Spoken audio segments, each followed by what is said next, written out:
بسم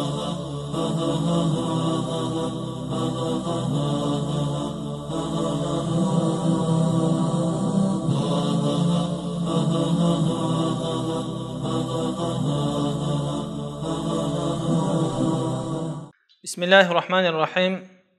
بینندگان گرامی قدر، ما در یک ماه پربرکت، ماه جبران گناه قرار داریم و خواستم یک حدیثی که در فضیلت این ماه مبارک است به سمع شما رسانیده باشم.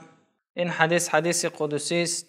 حضرت ابو هریره روایت میکند: عن ابی هریره رضی الله عنه قال قال رسول الله صلى الله عليه وسلم قال الله عز وجل كل عمل ابن آدم له إلا الصوم فإنه لي وأنا أجزي به والصيام جنة فإذا كان يوم صوم أحدكم فلا يرفث ولا يصخب وإن سابه أحد أو قاتله فليقل إني صائم والذي نفس محمد بيده لخلوف فم الصائم أطيب عند الله من ريح المسك وللصائم فرحتان يفرحهما إذا أفطر فرح بفطره وإذا لقي ربه فرح بصومه.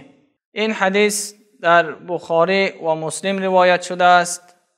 پیامبر صلی الله علیه و سلم فرمودند که الله جل جلاله می فرماید همه عمل فرزند آدم از اوست مگر روزه، زیرا روزه به خاطر من گرفته می شود، می گوید الله جل جلاله، و پاداش او را من می دهم. دوستان گرامی، در دنیا اگر یک ثروتمند، یک پادشاه نفری را یک هدیه می کند، بعضا سال یا بعضا یک مدت دراز به این هدیه این نفر هدیه‌گیر خوشحال می گردد.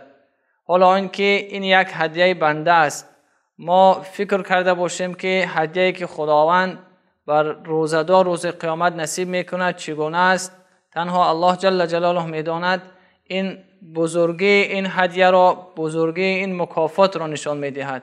در این حدیث در دوامش می فرماید که والصیام جنة، روزه سپر مسلمان است، سپر روزه‌دار است، سپر از روز قیامت که صاحبش در جهنم داخل نگردد.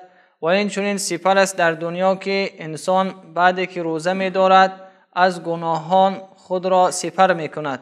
در دوام حدیث ببینید برای من و شما دوستان گرامی شریعت الهی اخلاق می آموزد که در حالتی که انسان روزه دار است چگونه باشد و می گوید اگر نفر شما در حالت روزه‌داری هستید شما زشت نگویید و جنجال نکنید. دوستان گرامی قدر، مثل که پیامبر صلی الله علیه و سلم این زمان ما را نگریسته از جانب خداوند این حدیث را می گفت و ببینید که زیادی از امت اسلام نفرانی که روزه می گیرند بسیار هم غضبناک می شوند، از سبب گرسنگی باشد یا از سبب تشنگی یا از سبب که بعضی ها سیگار کشند و ناز کشند، از سبب این باشد غضبناک می شوند. شریعت الهی برای هر یک نفری از مسلمان ها، از روزه‌دارها این تعلیم را، این آداب را می آموزد که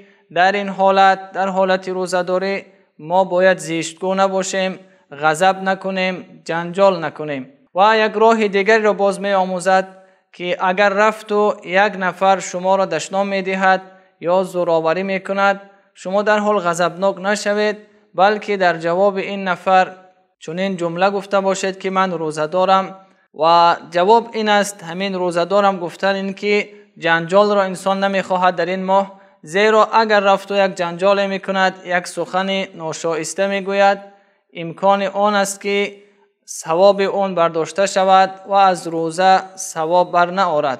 دیگر این بشارت پیامبر صلی الله علیه و سلم برای امت است، برای من و شماست که پیامبر صلی الله علیه و سلم قسم یاد کردند که بوی دهان روزه‌دار نزدیکتر است به خداوند از بوی مشک. و این چنین بشارت دیگری را برای روزه‌دار الله جل جلاله در این حدیث می فرماید که روزدار دو خوشحالی دارد.